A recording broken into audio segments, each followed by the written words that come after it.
haven't started your medical billing business not because you're unqualified, but because you think you're supposed to know everything. And I get it, I was there at a time. And if that is the case, then I would still be there because I don't know everything and you won't know everything. So today I'm giving you the permission. I'm also giving you the truth about why you need to start your medical billing business in 2026. Truth number one is that you already have enough experience. Now, if you have been a medical biller for 3 to 5 years, you already have enough experience. You already have the credibility to let providers know and others know that you know what you're doing. In order to be a medical biller for 3+ years, then you have to know a little bit about a little bit at least. You have to know something about what you're doing. So that gives you the credibility to start that medical billing business, to know that you at least know the basics and the foundation of what you're doing when it comes to medical billing. You also don't need to get any more certifications. You don't need more certifications, more online classes, more. You really don't need more of that. What you do need is to stay educated. Regardless of how much certifications you have or courses you've taken, you will need to continue to learn and grow in your specific specialty or in the billing field in general. So regardless of if you have no certifications or 10 certifications, you will have to continue to stay educated because the field of medical billing changes all the time. What you also need to do is actually do it. You need to actually bill for a provider or a physician.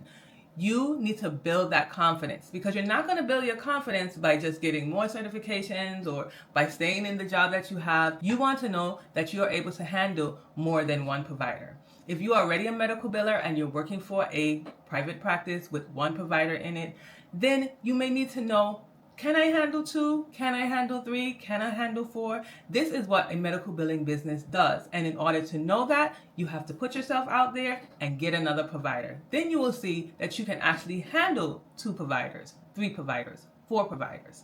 You need to be able to build that confidence. Now, I'm an advocate of writing things down.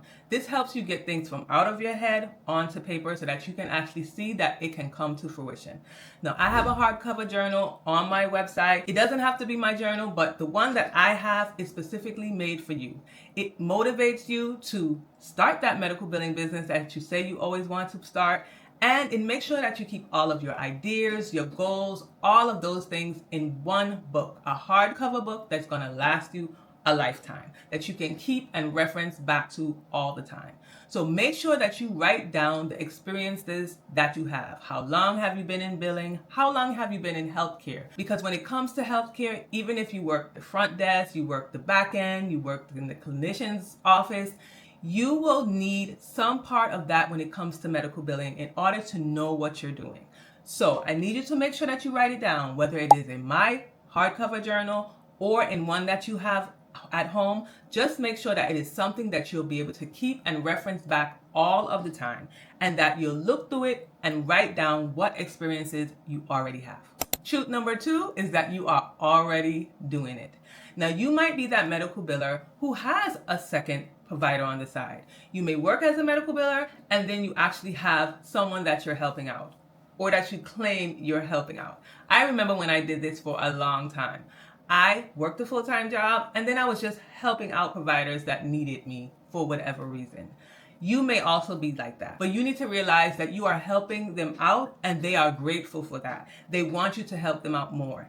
If you were doing a poor job, then they would have cut you off a long time. They wouldn't need your help if you were doing a poor job. So you need to make sure you shift your mind and understand that you're not just helping, you're providing a service, and you need to start charging for that service when you open that medical billing business in 2026. You might also be charging them and not just doing it for free, but you're not charging them enough. You're not seeing what your worth and your value is to them. So you're just charging them a little bit here, a little bit there, maybe not at all. Maybe they owe you a ton load of money that they are not paying you. When you become serious about your medical billing business, you will become serious about how you charge and what you expect.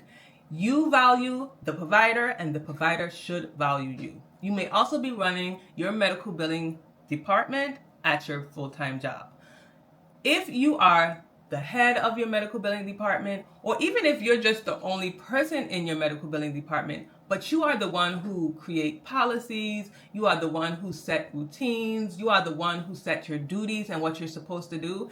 I know in my full-time job, I was the one who set everything. The provider, yes, came to me and asked questions, but they didn't know pretty much what was going on. It was me telling them, this is what I'm doing, this is why I'm doing it, this is how I'm doing it. And I set all the policies and I ran my billing section, which was just me, but I still ran it and I ran it well. So if you're doing that right now, then you are fully capable of opening your medical billing business. So the truth is that you're already doing it. You just have to realize that you're already doing it. Truth number 3 is that you can start without quitting your full-time job. I know that this is a big thing for everyone, and I did this for a really long time. I got questioned why I was still working a full-time job, why I didn't just quit the job. I was getting asked all of these questions. But if you are already a medical biller working in the medical billing field and you want to start a medical billing business, or even if you're not in the medical billing field and you work in another field and you want to start a medical billing business, you do not have to quit your full-time job. That is not a requirement, or that is not necessary. You can start small. You can start small with a small private practice, maybe having 1 or 2 providers, and feel it out.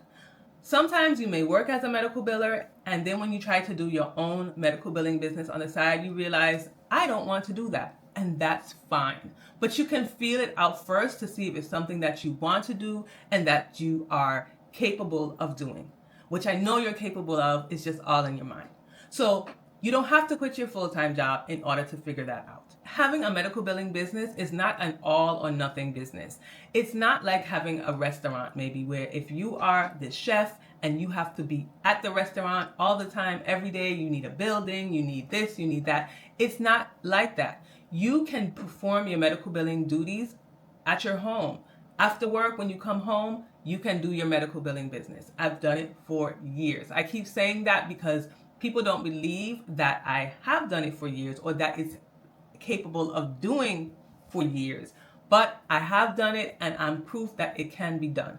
So again, if you start small, you can just do 1 or 2 providers. It doesn't have to be anything big. You can feel it out, and you can decide whether or not you want to go full throttle into this medical billing business. You are then able to define what services you want to offer, what services you don't want to offer, what you like, what you dislike, and what your definition of success really is. Your definition of success will not be my definition of success.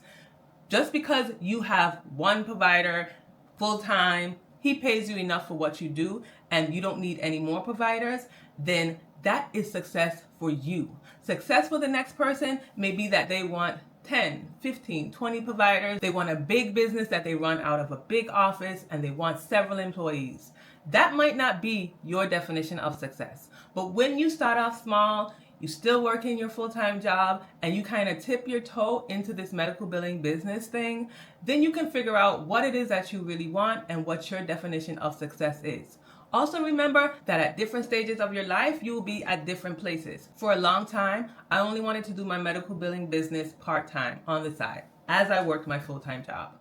Currently, things have changed, and I'm so glad that they have, but if I had done it earlier, I probably would not have been very good at it. I learned a lot of things along the way. I figured out what I liked and disliked, what my risks were, what they weren't, and right now, I'm where I want to be. But in 2026, you can be where you want to be, but you have to start. If you don't start, you'll never know. Make sure you take my free quiz down below that helps you decide whether or not you are ready to start your medical billing business. I'll see you in the next one.